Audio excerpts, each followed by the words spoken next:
కార్యక్రమానికి అధ్యక్షత వహిస్తున్నటువంటి జనసేన పార్టీ ఉమ్మడి జిల్లా అధ్యక్షులు గాలి వెంకటేశ్వరరావు గారికి, అలాగే ఈ కార్యక్రమానికి ముఖ్య అతిథిగా వచ్చినటువంటి స్థానిక ఎమ్మెల్యే భాష్యం ప్రవీణ్ గారికి, అదే అన్న గోనపల్లి శ్రీనివాస్ యాదవ్ గారు, బీజేపీ జిల్లా అధ్యక్షులు ఆదం సుధాకర్ బాబు గారు, మరి వేదిక ఉన్నటువంటి పెద్దలందరికీ, ఈ కార్యక్రమానికి హాజరైనటువంటి గౌరవ సర్పంచులందరికీ, ప్రజాప్రతినిధులు, మరి బీజేపీ, తెలుగుదేశం పార్టీ, జనసేన ప్రజాప్రతినిధులకి, నాయకులకి పేరు పేరు నమస్కారం.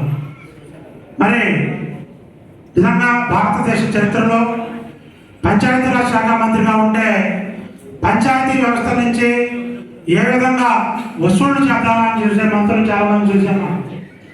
నిజంగా ఇది చారిత్రాత్మక నిర్ణయం అని వెంకటేశ్వర గారు చెప్పారు, సుధాకర్ గారు చెప్పినట్లు పంచాయతీరాజ్ వ్యవస్థలకు, ఎందుకంటే వ్యక్తులకు చందా ఇచ్చే వాళ్ళని చూసాం, వ్యక్తులకు నష్టపరిహారం ఇచ్చే వాళ్ళని చూసాం, కాంపన్సేషన్ ఇచ్చే వాళ్ళని చూసాం.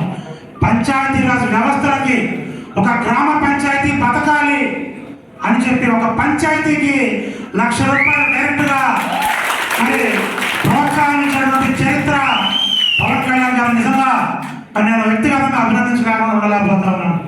ఎందుకంటే మరి పంచాయతీ వ్యవస్థ పట్ల వారికి ఉన్నటువంటి ప్రేమ, చిత్తశుద్ధి ఏ పాటితో మనకు అర్థమవుతా ఉంది. మరి తప్పకుండా, ఎందుకంటే మరి పంచాయతీరాజ్ వ్యవస్థ, మండల పరిషత్తులు, జిల్లా పరిషత్తులు అనుకుంటే మనం స్వర్గీయ నందమూరి తారక రామారావు గారిని గుర్తుంచుకోవాలి.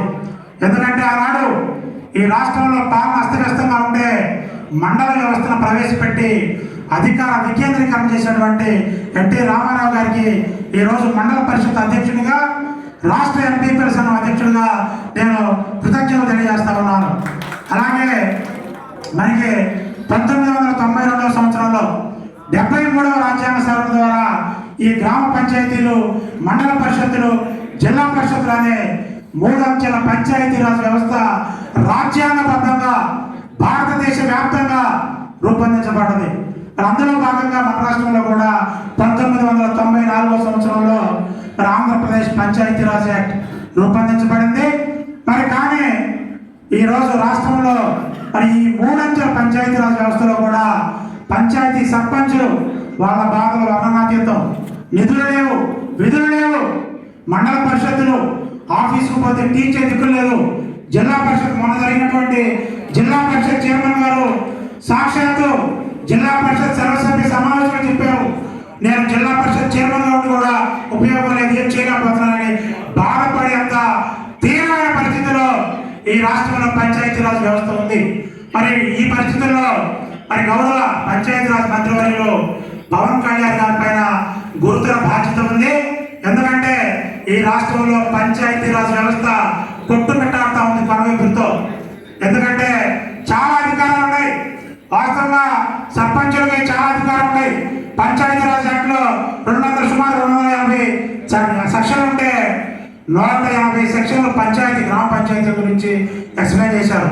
మరి ఈరోజు కానీ వాళ్ళ అధికారాలు వాళ్ళు అనిపించుకునే పరిస్థితి లేదు. ఈరోజు కేరళ రాష్ట్రంలో చూసుకుంటే పంచాయతీరాజ్ వ్యవస్థ చాలా బలోపేతంగా ఉంది.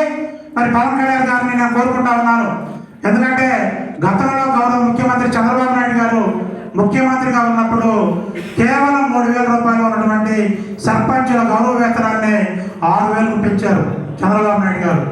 మళ్ళీ నేను కోరుకుంటా ఉన్నాను, మరి ఈరోజు ఈ ప్రభుత్వం ప్రవేశపెడుతున్నటువంటి ప్రతి సంక్షేమ పథకం కానీ, ప్రతి ప్రభుత్వ పథకంలో కానీ సర్పంచులు కానీ, ఎంపీటీసీలు కానీ, ఎంపీపీలు కానీ, జడ్పీటీసీలు కానీ, జడ్పీ చైర్మన్ కానీ ప్రతిరోజు ప్రభుత్వ అధికారులకు దీటుగా ప్రతిరోజు గ్రామాల్లోనూ, మండలాల్లోనూ, జిల్లాలోనూ తిరిగే పరిస్థితి రోజు ఉంది.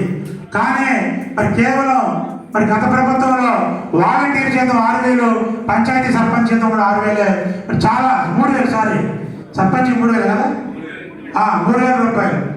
గతంలో 1,500 ఉండేది, తర్వాత దాన్ని 3,000 చేశారు. మరి ఒక ఎంపీపీ జడ్పీటీసీలకి కేవలం ₹6,000, వాలంటీర్కి 6,000, ఎంపీపీకి 6,000. సో ప్రజాప్రతినిధుల పట్ల పంచాయతీరాజ్ వ్యవస్థల్లో ప్రజాస్వామ్యబద్ధంగా ఎన్నికైన ప్రజాస్వామ్యబద్ధమైనటువంటి ప్రజాప్రతినిధుల పట్ల మరి గౌరవం చూపించాలనే బాధ్యత ఉంది. మరి ఈ గవర్నమెంట్, మన ప్రభుత్వం, ఈ ఎన్డీఏ ప్రభుత్వం తప్పకుండా పంచాయతీరాజ్ వ్యవస్థని బలోపేతం చేసే విధంగా చర్యలు తీసుకుంటుందని చెప్పని మరి ఇక్కడ వేదిక మీద ఉన్నటువంటి పెద్దలు మరి మన ఎమ్మెల్యే భాష్యం ప్రవీణ్ గారు, అలాగే రాజా వెంకటేశ్వర గారు, శ్రీనివాస్ యాదవ్ గారు, సుధాకర్ గారు మరి ప్రభుత్వ పెద్దల దృష్టికి తీసుకువెళ్తారని చెప్పని, ఎందుకంటే మరి గతంలో కూడా సర్పంచులకి 15,000 మరి ఎంపీపీ జడ్పీటీసీలకు 30,000 రూపాయలు గౌరవ వేతనం ఇవ్వాలని చెప్పని చాలా మంది ఆందోళన కూడా చేయడం జరిగింది. మరి ఆ చర్యగా కూడా చర్యలు తీసుకోవాలని చెప్పి నేను కోరుకుంటా ఉన్నాను. అలాగే మరి మొన్న జరిగినటువంటి వరదలు మరి మన ఎమ్మెల్యే భాష్యం ప్రవీణ్ గారు చూసాం, మనందరం చూసాం. ఇక్కడ ఉన్నటువంటి ప్రతి ఒక్కళ్ళు దాదాపు 90% మంది మన నియోజకవర్గం వాళ్ళే. మరి వారు వరదల పట్ల వారు స్పందించినటువంటి తీరు అనేది ఈరోజు పెద్దకారపాడు నియోజకవర్గం ప్రతి ఒక్క పౌరుడు కూడా మరి చాలా సంతోషంగా ఉన్నారు. మరి నడిరేపుడు కూడా మరి నేను ఒక చిన్న ఉదాహరణ చెప్తా ఉన్నా. మరి కృష్ణానదిలో సుమారు 1,200 గొర్రెలు చిక్కుకొని కొట్టుకుపోయే పరిస్థితి వస్తే మరి భాష్యం ప్రవీణ్ గారు తక్షణం స్పందించి 6 పడవల్ని కేటాయించి 25 మంది గొర్రెల కాపరుల్ని 1,200 మంది గొర్రెల్ని కాపాడినటువంటి భాష్యం ప్రవీణ్ గారికి మరి ఈ మండల ప్రజల తరఫున నేను ప్రత్యేక కృతజ్ఞతలు తెలియజేస్తాను. అలాగే మరి మా పల్లపు వీధిలో మరి పల్లపు వీధి మొత్తం మునిగిపోయింది.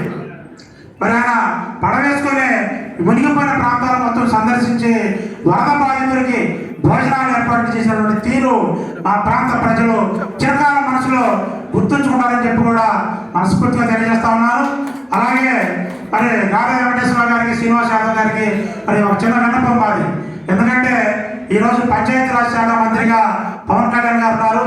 ఎందుకంటే మామూలు వ్యక్తులైతే మేము క్రికెట్ కలుస్తూ ఉండేవాళ్ళు, ఆయనకి హై